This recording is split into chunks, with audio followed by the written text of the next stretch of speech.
What's up guys? Welcome again sa aking channel. Welcome to P-Pop TV and we are back para magbigyan ng reaksyon sa ating mga OPM artists and P-Pop artists guys.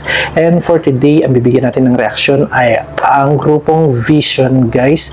And this is their live performance ng kantang Mahiwaga sa ginanap na P-Pop Himig-Handog 2025 at the New Front Theater guys. So, excited na ako itong gawin guys. This is my second time na magbigay ng reaction dito sa grupong Vision guys, and hindi ko na ito patatagalin. Let's do this. Wow, grabe yung sigawan, no? So, pinapakilala pa lang to, no? So, ang P-Pop Himig-Handog guys is yung mga original song, and mayroong mga composer, and namimili sila ng artist, no? Kung sino yung kakantain na yung napili ng composer ay ang grupong Vision. So, sila yung parang first na P-Pop group na sumali dito sa ano na to, no? Usually kasi mga soloists ganyan, no? Yung mga ano dito. Wow, grabe yung support sa background. Parang maririnig mo na yung mga ano nila, fandom nila or yung mga fans nila. Interpreter Vision. Grabe, grabe yung sigawan. Okay.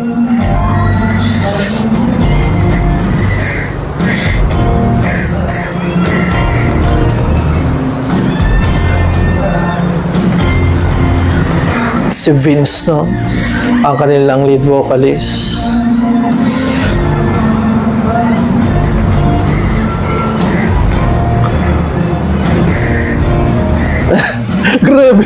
Grabe yung naririnig ko yung sumisigaw na ano fans.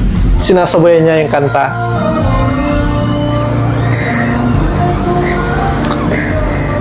Wow, ang swabe ng voice. O nga pala yung title ng song is Mahiwaga guys, no? Okay. Wow.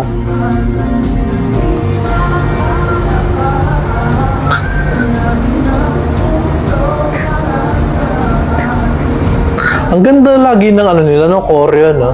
Hindi ko lang alam kung sila ba yung mismong gumagawa ng choreo nila or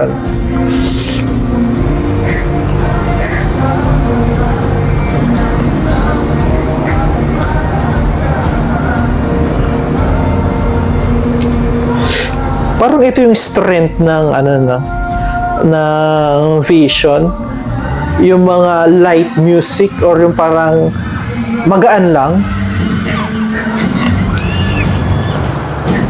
Of course, C13, the main rapper, no?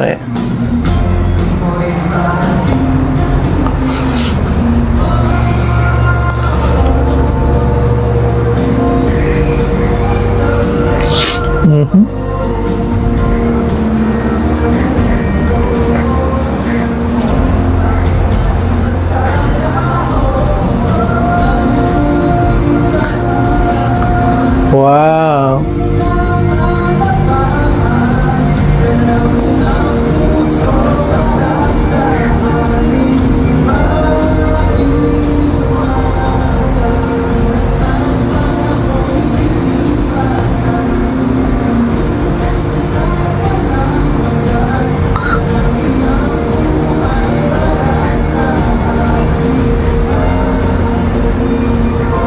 Ang catchy lang, no?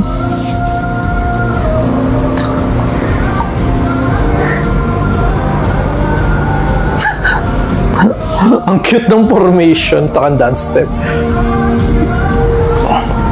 Grabe naman yan, si Franz.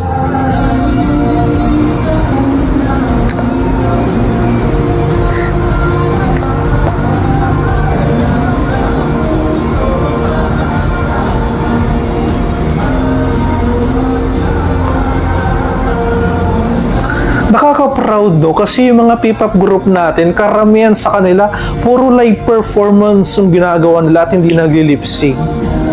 Which is mas nasa showcase na talagang ang mga Pinoy, talentado talaga, no?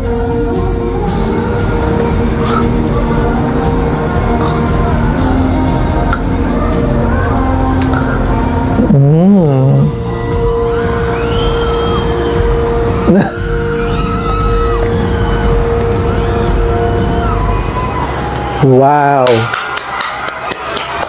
Grabe, yung sigaw ng mga fans. Oh, naririnig ko sa background. Pumunta naman tayo sa isang And that's it guys, katatapos lang natin mapanood ang kanilang live performance ng kantang Mahiwaga sa PhilPop Himigandog 2025 at New Front Theater guys. And ang masasabi ko lang guys is nakapanood ako that time, nandun ako sa New Front Theater and nakapanood ng live na live guys. And ang masasabi ko, nag-goosebumps ako sa performance nila kasi hindi ko ni-expect na ganun sila kagaling mag-live performance. Tapos ang daming, halos lahat ng pumunta doon or dun sa, dahil sa balcony ako guys, halos lahat nung nasa balcony is fans nila and yung maririnig mo sa background, actually naririnig ko. So hindi ko lang nakuha yung sarili ko ng live reaction. So ginawa ko to para isupport sila since yun din yung pakay ko kasi gusto kong isupport lahat ng P-pop artists natin and OPM artists natin guys, and gusto ko rin makarinig ng mga original song, which is yun yung chance kasi ito yung contest ng mga original song na ini-live performance nila sa New Frontier Theater guys. And alam nyo ba guys na ini-expect ko na isa rin sila sa mananalo that time, pero hindi ko naman sinasabing hindi deserve yung nanalo. Deserve nung nanalo. It just na marami dun sa 12 na sumali dun is magagaling talaga. Parang hindi mo alam kung sino yung magiging first, second, or third, no? So, hindi man sila nakakuha ng award, guys. Pero, masasabi kong deserve din nilang manalo ng award dun. Kasi, kahit yung mga fans nila talaga nagsisigawan na nung sinasabi na yung, oh, second placer, first placer, and the grand winner nga, guys. So, ang nanalo is sina Fana. Nakalimutan ko, wag paglaruan ko, di ako nagkakamali yung grand winner sa Himigandog this 2024 ba or 2025.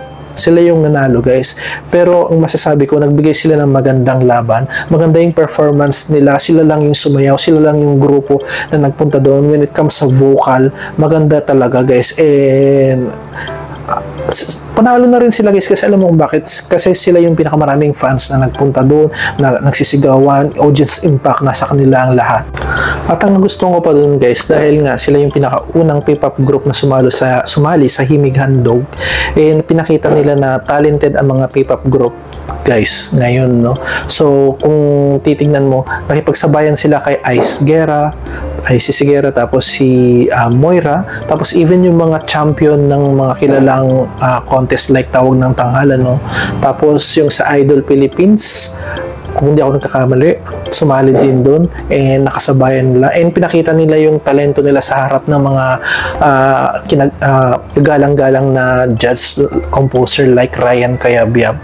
So ang masasabi ko, talagang na-deliver nila ng maganda yung kantang Mahiwaga ng live performance, walang labis, walang kulang, kumbaga sapat yung performance nila para manalo sana, pero dahil sa dami nga nung song na magaganda, hindi mo alam kung sino yung pwedeng manalo and lahat sila deserving. Yun lang naman yung masasabi ko guys, no?